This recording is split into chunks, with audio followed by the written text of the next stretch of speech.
Hey there, Clone Club. Mark DeCote here from Solo Talk Media and host of the Orphan Black podcast. And this is my double take for the Orphan Black episode titled Knowledge of Causes and Secret Motion of Things, which aired May 31st, 2014. What a great episode this was. The ending totally blew me away. Raise your hand if you did not see that coming. I've got my hand. If you're not watching the video on YouTube, if you're listening to this feed in my podcast feed, I do have my hand raised way high. I can't wait to talk about this episode in my podcast later this week. There was so many twists and turns, so many little nuances to this episode. It's going to be a fun podcast to talk about, and I really hope I get lots of feedback about it. The series is picking up. Every episode is getting better and better than the last, and I don't know what they're going to do, how they're going to wrap things up. It's a big mystery to me, and just wow is all I can say about this episode. Now, before I get on to my questions, because this is my double take, and that's what the reason it says, if you are watching this in the video, you'll notice that I've got a microphone in front of my face here, which is a little different. I was called out by a couple of my listeners saying that they really enjoyed the double take and what it brought, but they found that the audio quality wasn't as good as my regular podcast. And I agree with them. So I'm trying something a little different. I normally do my double take with a shotgun microphone that I purchased that would plug in through my camera.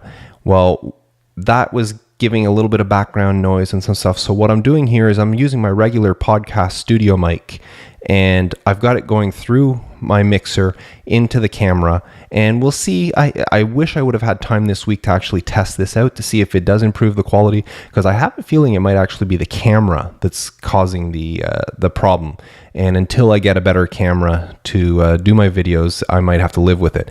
But if you are listening to this in my podcast feed, I'm hoping it'll improve it over what the previous double takes have been, and maybe be on par with my regular podcasts. So anyways, enough about that. I just wanted to let you know, in case you were watching the video, why all of a sudden I've got a microphone in front of my face here. So my 3 questions for this week. My first question: who was watching Cal? We saw Cal on the computer. He was looking up dyad stuff. It wasn't just like a dyad web page. I think he was actually hacking into dyad, because he looked at some of the files he was looking at didn't look like the standard run-of-the-mill files you'd find on a web page. But when he was doing that, he noticed the little light next to his camera came on, which means his webcam was operating and somebody was watching him. So who was watching Cal? Now, if you're going to send an answer to that, I don't want to get an answer, just say the Dyad Institute or the Proletheans or something like that. I want a little bit more in depth. Do you think it was Paul? We know Paul has in the military, he had an intelligence background. Could he be knowledgeable enough about this sort of thing to do this? Now, remember, Cal did say that he had his signal being bounced around, and he said he was untraceable. He knew what he was doing, and yet somebody still was able to hack into his computer and access the camera. So who specifically? Do you think it was Rachel? Do you think it was, sorry, I don't even remember what Michelle Forbes' character's name was. Was it her? Maybe it's the Proletheans that are doing it, or maybe it's somebody completely different. Maybe it's Cal's former partner, or why he has all his fake IDs to begin with. Maybe he's on the run and somebody else is actually watching him.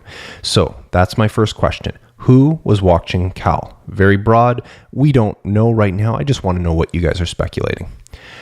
Question number 2. At the rehab, Victor found out Allison's deep, dark secret about Ainsley, and he was ready to spill the beans to Angie, Detective D'Angelo. Now, we saw that little farce of stuff going on there, which was very funny. I enjoyed that part of this program. And they managed to prevent Victor from telling Angie the stuff. But sure, they stopped it at that moment, but Victor still knows the secret, and I'm sure Angie still is interested. So my question is, will Victor divulge Allison's secrets? Will he tell her? Or do you think he'll do something else? Do you think he'll take this information and try to blackmail Allison? Who knows? So, question 2, will Victor divulge Allison's secret? Question 3, while I was watching the episode, I was trying to write down different things. What should I ask my questions about? Like I do every week. I try to keep track of what's happening and what would make a good question that would give interesting feedback. Well, my question I had written down right up till the end was, what will be Dr. Leakey's next move? He was no longer at the dyad. He got kicked out. Rachel told him to leave. He knew that they were hunting him down. So what was Dr. Leakey's next move going to be? But that ending, wow, wasn't expecting that ending. So because of that, I'm going to switch the question around and say, what will be Donnie's next move? He wasn't expecting, I don't think Donnie actually had any intention of using that gun. This is showing us the incompetent Donnie from previous in the season that we saw. Even in this episode, there was a few things about Donnie that, and anyways, I don't think he ever intended to actually shoot Dr. Leakey. Even if Dr. Leakey didn't go along with him, I don't think he would have shot him, but he did. So now that happened, what will be Donnie's next move? So those are my questions for this week. Again, question 1, who was watching Cal? Question 2, will Victor divulge Allison's secret? And question 3, what will be Donnie's next move? So I'm looking forward to hearing from you what you guys think of this, or if you want to send me back feedback on any other part of the show. I'm curious about a lot of different things. What's going to happen at the Dyad Institute? What's Rachel up to? What's going to happen with Allison and her family? And there's so many other things that I'm wondering about. Cassima and Delphine, is their relationship over? Anyways, anything you want to send in, I would appreciate your feedback. But those were my 3 questions for this week, for my double take. You can send me your feedback by email, which most people seem to be doing lately. You can also attach an audio file if you want to. If you don't have I presume you don't have a setup like I do, you can just use your phone, or if you have an iPad or some sort of tablet. They all have a recording device. You can actually record directly into that and then email the file as an attachment. And that saves me a little bit of talking and reading your stuff. But if you don't want to do that, that's fine. I don't mind reading. So you can type me up an email or send me an audio file as an attachment. Send it to feedback@solotalkmedia.com. You can call my voice feedback line, which is 1-805-910-7656. You can use the SpeakPipe widget, which is the little leave feedback tag on the right-hand side of my website at solotalkmedia.com.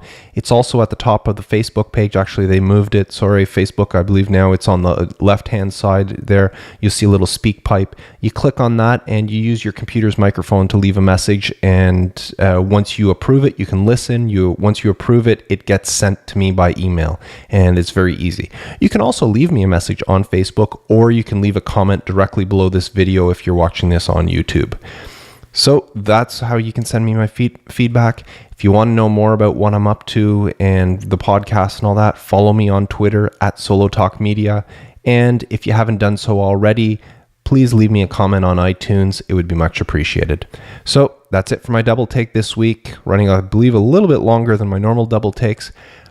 Great episode of Orphan Black. Can't wait to talk with you guys about it later on in my podcast this week. So until then, take care.